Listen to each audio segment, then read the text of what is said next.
दावणगाव येथे सकल मराठा समाजाचा रास्ता रोको आंदोलन.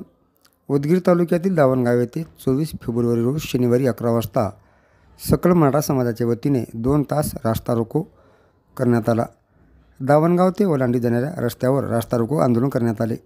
मनोज जरांगे पाटील यांच्या आदेशानुसार हा रास्ता रोको आंदोलन करण्यात आले. रास्ता रोकोमुळे वाहनधारकांची मात्र चांगली तारांबळ उडाली.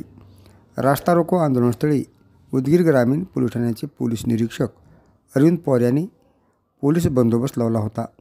सरकारने मराठा समाजाला 16% आरक्षण देऊन सगळे सोयऱ्यांचा निर्णय घ्यावा या मागणीकरिता रास्ता रोको आंदोलन करण्यात आले.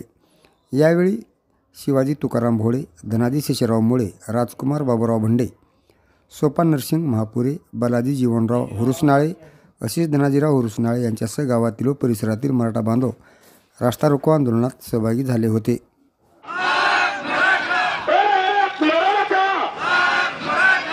छत्रपती संभाजी महाराज की